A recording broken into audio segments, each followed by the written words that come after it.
A paz do Senhor para todos os irmãos, que Deus abençoe a todos nesse dia. Nós iremos agora recapitularmos a lição de número 2 do segundo trimestre de 2020, que tem como título, estudo desse trimestre, Igreja eleita, melhor dizendo, redimida pelo sangue de Cristo e selada com o Espírito Santo da promessa. O comentarista é o pastor Douglas Batista. E nessa segunda lição nós abordaremos o seguinte tema: a sublimidade das bênçãos espirituais em Cristo, que é a data do domingo passado, 12 de abril de 2020. Nós nos preocupamos em lecionar, em deixar em dias, os irmãos atualizados. Nós estaremos dando essa lição hoje, mas ainda iremos estudar a lição número 3 para nós ficarmos em dias com a escola bíblica. Eu queria que você nos acompanhasse até o final, tá certo? Não interrompa o áudio. Nós iremos estudar. Essas lições são lições de extrema importância para nós que agora estamos em um novo estilo de vida, uma nova condição, em uma nova dimensão espiritual, como é o estudo dessa carta que nos traz, que nos fala dessa nova posição em Cristo. Nós vamos entender, estudando essa lição hoje, que o texto áureo diz assim: bendito o Deus e Pai de nosso Senhor Jesus Cristo, o qual nos abençoou com todas as bênçãos espirituais nos lugares celestiais em Cristo. Efésios 1 e 3. A verdade prática nos diz o seguinte: Deus nos elegeu em Cristo antes da fundação do mundo para que desfrutássemos das bênçãos espirituais. Glória a Deus. Então, a verdade prática nos mostra que essas bênçãos que nós hoje desfrutamos, as bênçãos espirituais, que nós vamos ressaltar a questão das bênçãos espirituais, que é muito mais valiosa, muito mais preciosa do que meras bênçãos materiais. Nós sabemos que no mundo em que vivemos, as pessoas são materialistas, As pessoas querem viver o presente e se contentam com o aqui e agora, as coisas recebidas, as bênçãos que desfrutam aqui nesse mundo. Mas queremos dizer que mais importante do que as bênçãos materiais são as bênçãos espirituais que Deus ele preparou para nós.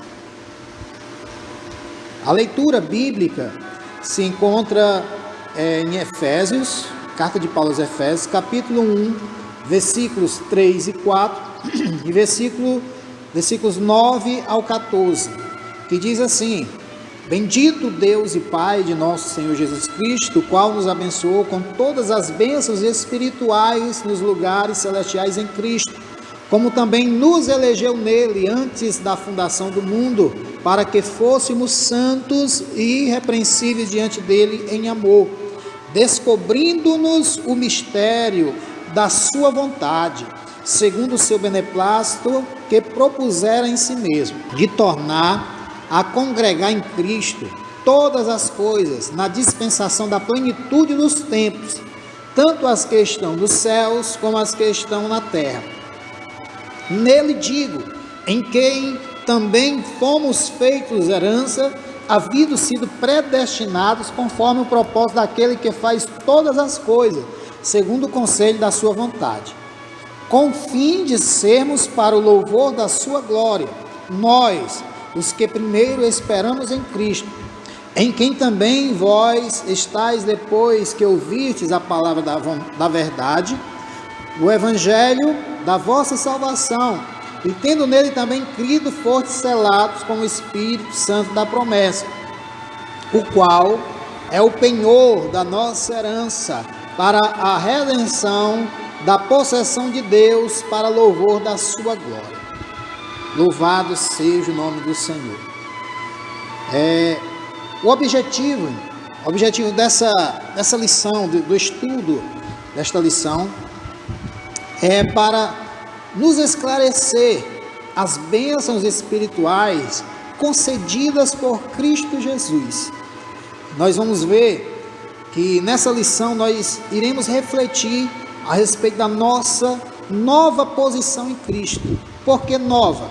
Porque antes nós estávamos afastados, destituídos da glória de Deus, sem Deus, sem paz, sem salvação, como diz o próprio apóstolo Paulo nessa carta mais a seguir, no capítulo 2, diz que nós estávamos mortos, mas Ele nos vivificou, e através dessa vida que Ele nos deu, nós temos uma nova posição em Cristo. Também nós iremos evidenciar a realidade de uma vida cristocêntrica neste mundo. Nós iremos experimentar uma nova vida em Cristo, porque nós, estando em Cristo, nós não iremos mais viver como nós vivíamos outrora. Agora tudo é novo, devemos andar em novidade de vida. E também essa carta, ou melhor, essa lição, ela vai nos explicar, que o Espírito Santo desempenha importante papel no plano de salvação. Hoje, nos nossos dias, nesse tempo que nós estamos vivendo, nós temos um aliado, nós temos um ajudador, como o próprio Senhor Jesus, ele disse que Ele enviaria o outro Consolador para estar conosco. Ele não ia nos deixar só. Então, nós precisamos da ajuda do Espírito Santo, porque sem o Espírito Santo, nós não iremos a lugar nenhum, porque a Bíblia diz que Ele está com um papel agora de convencer o mundo, do pecado, da justiça e do juízo, e é Ele que está preparando a sua igreja, Ele está nos preparando, porque nós vamos entender que nós somos a noiva de Cristo, e nós vamos entender nessa carta que o plano de Deus é para que nós fôssemos santos e apresentados a Ele, irrepreensíveis diante dEle. Louvado seja o nome do Senhor. Então vamos aqui a nossa introdução, que diz, nesta lição, vamos abordar a grandeza, a excelência e a perfeição do projeto divino para conceder bênçãos espirituais aos escolhidos. Nós iremos nessa carta tratar sobre a questão da escolha, da eleição, a qual nós agora fazemos parte. Isso tudo devido à pessoa bendita do nosso Senhor e Salvador Jesus Cristo. Desde a eternidade, aprove a Deus executar o plano de redenção e reconciliação com a humanidade caída. Por isso que na carta o apóstolo Paulo se mostra profundamente agradecido pela revelação do mistério que estivera oculto desde os tempos antigos, desde muito tempo. Então ele nos convida a louvar e a glorificar a Deus pela sua bondade e misericórdia para com todos os pecadores.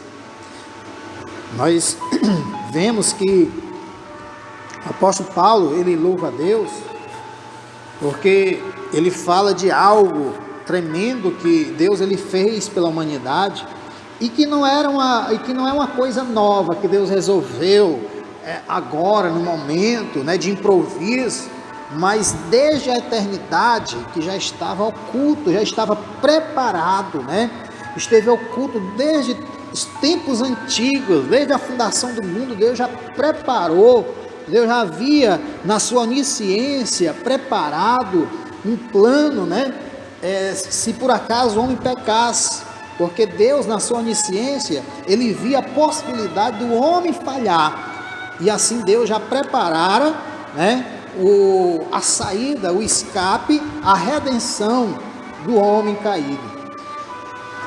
Louvado seja o nome do Senhor.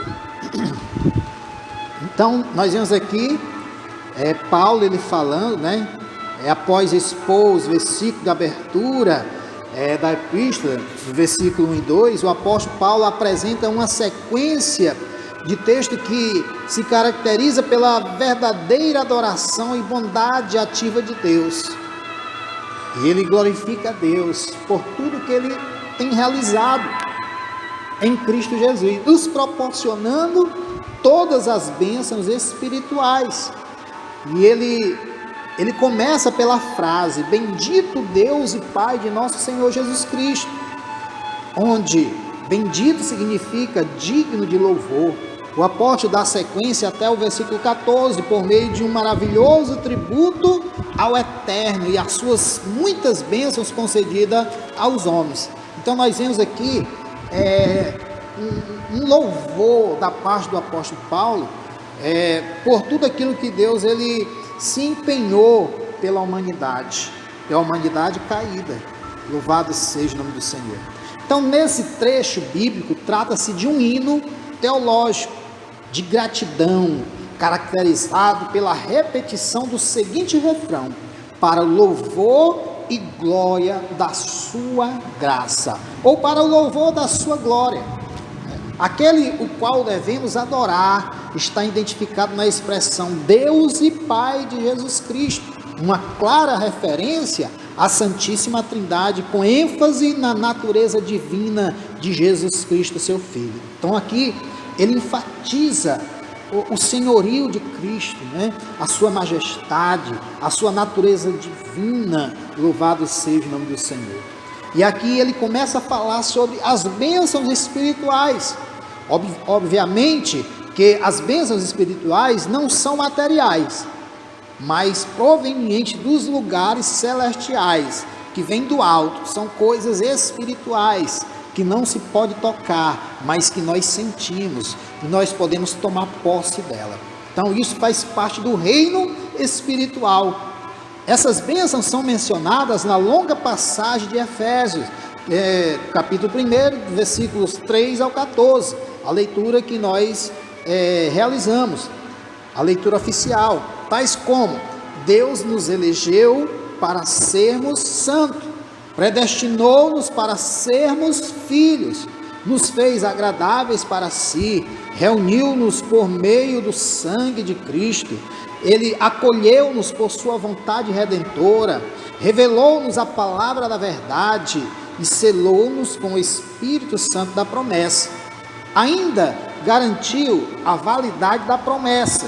Tais bênçãos provêm de Deus, que planejou a redenção do Filho, que realizou, e do Espírito Santo que a garante, que nos garante, por meio do selo, selando, o selo da promessa. Então essas bênçãos nos conduzem ao exclamar como Paulo: bendito seja Deus. Que você também venha adorar a Deus, você possa adorar a Deus por tudo que Ele tem realizado, nas dimensões espirituais.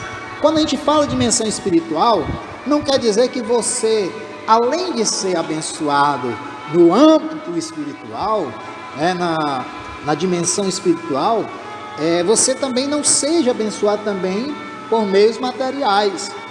A Bíblia diz que quando nós buscamos as coisas do alto, quando nós nos preocupamos com o reino de Deus, as coisas do alto, em primeiro lugar, a Bíblia diz que as demais coisas vos serão acrescentadas. Então nós vemos que as coisas materiais serão como bônus, como presente, como dádiva de Deus também. Então não precisamos nos preocupar. Quer dizer que nós devemos, alguém pode até dizer, às vezes se preocupar só com as bênçãos espirituais e esquecer aqui as coisas da terra, não procurar uma melhora, um bom emprego, uma faculdade. Não quer dizer que você deva abandonar essas coisas, não, mas você deve priorizar primeiro lugar o reino de Deus, as demais coisas lhe serão acrescentadas. Vamos dar continuidade aqui. Nós vemos aqui que agora nós para obtermos essas bênçãos espirituais, nós temos que estar em uma nova condição. A expressão em Cristo significa que somos abençoados com toda bênção espiritual a partir da sua pessoa e obra realizada no Calvário. Então nós temos que estar em Cristo. Então há uma condição, não é de qualquer forma que nós iremos estar ou ser participante de todas as bênçãos espirituais em Cristo Jesus, mas nós precisamos estar em Cristo. E todo crente fiel tem a sua vida tem que estar em Cristo. O termos em Cristo, no Senhor, nele, ocorre 160 vezes nos escritos de Paulo e 36 vezes só em Éfeso, na carta aos Efésios.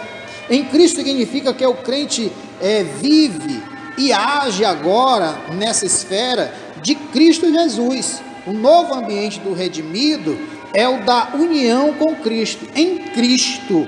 Então o crente tem comunhão consciente com seu Senhor, e nesse relacionamento sua própria vida é considerada a vida de Cristo, manifestada através dele. O apóstolo Paulo, ele mesmo diz: não vivo mais eu, mas Cristo vive em mim, E 2 Coríntios 5:17 diz o quê? Que nós agora, temos nova vida. Louvado seja o nome do Senhor. Acabou dando branco agora esse versículo, um versículo tão bem conhecido, 2 Coríntios 5:17, que diz: aquele que está em Cristo é nova criatura, as coisas antigas passaram e tudo se fez novo. Então essa nova vida é conferida somente para quem está em Cristo, isto é, o oposto da vida antiga, a vida velha, do pecado, escravizado pelo pecado. Então antes nós andávamos pelos desejos da nossa carne, fazendo a vontade da nossa mente e sendo guiados por tudo nesse mundo, mas agora não, nós estamos em Cristo Jesus. Desse modo não andamos mais em trevas, mas como filhos da luz. Portanto, a nossa nova posição é caracterizada pela salvação em Cristo, e por isso desfrutamos de todos os benefícios divinos dessa redenção. Então é muito prazeroso, irmãos. É gratificante nós sabermos que agora nós vivemos de conformidade com a vontade de Deus em Cristo Jesus, e quando Ele vier, nós não iremos ser envergonhados na sua vida, como diz a palavra do Senhor. Nós devemos estar em Cristo. Como diz aqui o segundo ponto, deve ser uma vida cristocêntrica. Nós devemos agora viver uma vida cristocêntrica nesse mundo. O que é uma vida cristocêntrica? Então, fala de centro, fala de controle. Antes, quem controlava a nossa vida era o nosso eu, o egoísmo. Eu achava que eu fazia o que eu queria e que eu era dono do meu nariz, Eu me dominava. Então, eu não tinha Deus no centro da minha vida. Estava no centro do meu coração, na cadeira, no trono do meu coração, o meu egoísmo. Mas agora nós permitimos, abrimos a porta do nosso coração, fazemos a limpeza, ou melhor, o Espírito Santo foi Ele que nos santificou, e agora Cristo, Ele habita no centro da nossa vida. Se verdadeiramente nós o temos reconhecido como Senhor e Salvador da nossa vida. Então, embora o pecado tenha adentrado ao mundo, Deus projetou a primazia de Cristo na remissão dos pecadores e na restauração de todas as coisas para o louvor da sua glória. E isso nós vemos, né? A revelação nessa carta. O apóstolo Paulo tentando expor, deixar bem explícita essa revelação. Como diz a frase, descobrindo-nos o mistério da sua vontade. Versículo 9 do capítulo 1. Ele sinaliza a revelação da verdade que estava oculta aos santos de Deus. Isso você vê lá em Colossenses capítulo 1, versículo 26. Eu vou citar aqui, vou ler aqui para os irmãos, que diz assim: o mistério que esteve oculto desde todos os séculos, em todas as gerações, e que agora foi manifesto aos seus santos, aos quais Deus quis fazer conhecer quais são as riquezas da glória deste mistério entre os gentios, que é Cristo em vós, esperança da glória. Versículo 26 e 27, certo? Então, é um mistério que esteve oculto, mas nós vemos que ele foi revelado através da pessoa do Senhor Jesus Cristo. Louvado seja o nome do Senhor. Então essa verdade diz respeito aos decretos eternos que Deus ele planejara por sua soberana vontade, com o propósito de salvar os pecadores. Nós vemos que João 3,16 ele relata muito bem isso, porque Deus amou o mundo de tal maneira que deu o seu Filho unigênito, para que todo aquele que nele crê não pereça, mas tenha a vida eterna. Então, é a vontade divina de Deus. A vontade divina, ela é revelada segundo o seu beneplácito. Glória a Deus. Isto é, de acordo com o que lhe agrada, fazer por amor e misericórdia. Sua vontade, ela foi executada conforme o seu desígnio, por intermédio de Cristo, para que o Filho em tudo tivesse a preeminência. Então, nós vemos que Deus em Cristo operou todas as coisas para que ele tivesse, em tudo a primazia, e tudo fosse para o louvor da sua glória. Ele fala, o apóstolo Paulo aqui, no versículo 10, a respeito da plenitude dos tempos. Paulo ele revela que o plano divino é fazer convergir em Cristo, congregar, trazer todas as coisas ao controle de Jesus, todas as coisas. Isso inclui tudo que foi criado por Cristo, para Cristo, e o que subsiste em Cristo. Nós sabemos, irmãos, que todas as coisas, elas são do Senhor. A Bíblia diz, lá no Salmo, que os céus e a terra, elas proclamam a glória, a criação, a majestade do nosso Deus. Todas as coisas, tanto visíveis que nós vemos, como as coisas também invisíveis que não pode se ver a olho nu. Então tudo pertence a Deus, tudo é por Ele, para Ele, por meio dEle são todas as coisas. Então nós não podemos fugir dessa realidade. Então implica dizer que todo o universo, céus e terras, estarão submissos à autoridade e soberania de Cristo. Então, nesse sentido, a ruptura provocada pelo pecado de Adão é restaurada completamente em Cristo. Essa declaração não tem conotação universalista. A ideia de que no fim todos serão salvos, mas que finalmente tudo será como Deus planejou. Então, Cristo, a cabeça da igreja e também cabeça do universo. A dispensação ou a administração desse plano será na plenitude dos tempos. Aqui a palavra grega, tempos, não quer dizer, traz uma ideia de cronologia, mas que se refere ao tempo divino, previamente determinado para que todas as coisas estejam sob o domínio de Cristo. Então, nós sabemos que Deus ele tem um tempo, há tempo para todas as coisas, há tempo para todo propósito debaixo do céu, certo? E o nosso tempo não é o mesmo tempo de Deus, né? Deus, ele sabe todas as coisas, e às vezes nós somos imediatistas, né? Nós nos apressamos, muitos dizem que Deus está demorando, outros perguntam onde está a promessa, né? Que desde que eu me entendo por gente, que ouço, escuto essas promessas e nada acontece. Ah, meu irmão, não é dessa forma, não é no nosso tempo, não é do nosso jeito, mas é segundo a vontade e o tempo determinado por Deus. Nós sabemos que tudo é para o louvor da sua glória.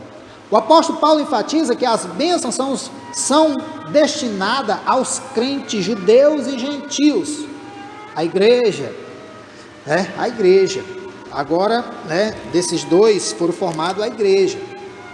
Paulo muda o pronome nós, ele e os judeus, nós, para também vós, os gentios.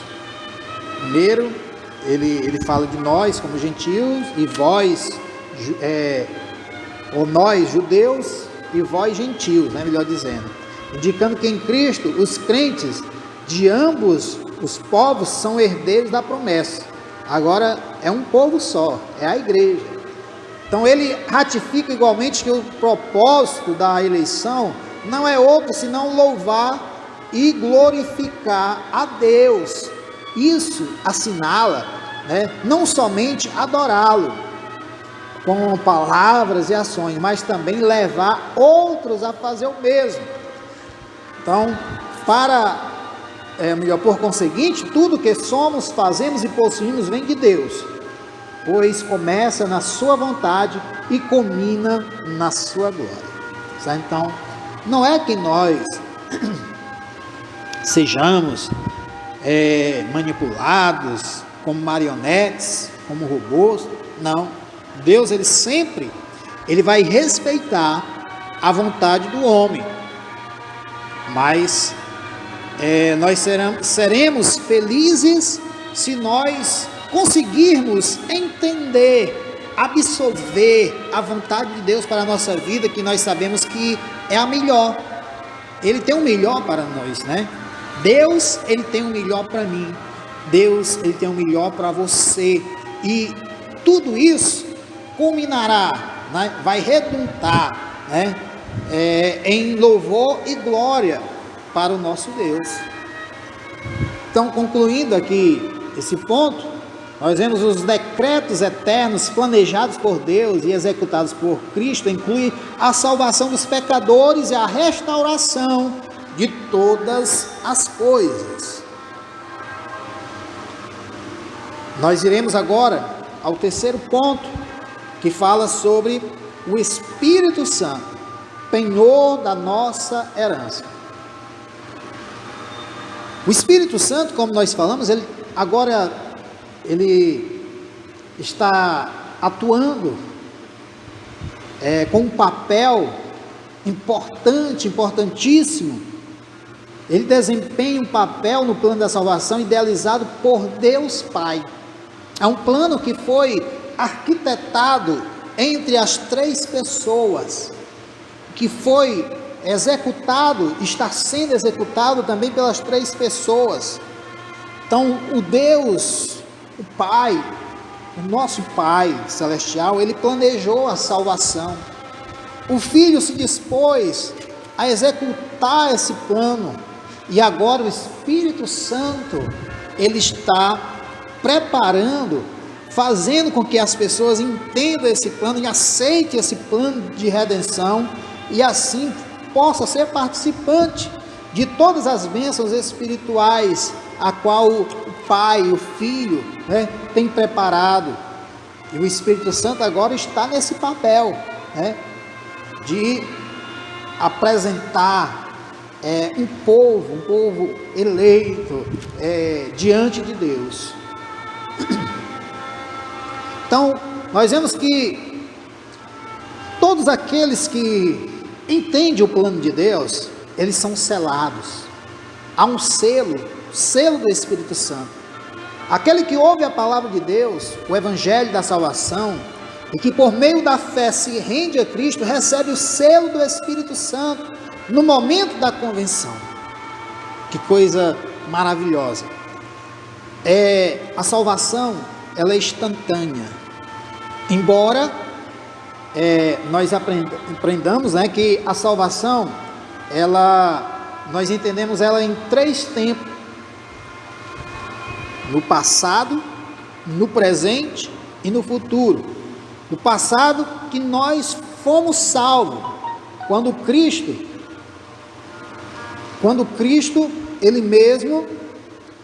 ele realizou, confirmou, consumou a salvação de toda a humanidade, e ali nós fomos salvos. Toda a humanidade foi dada o direito agora à salvação, e quando nós aceitamos, no dia que nós aceitamos, nós fomos salvos, e nós estamos sendo salvos hoje no presente, e seremos salvos no futuro também, porque a salvação inclui toda a vida, né?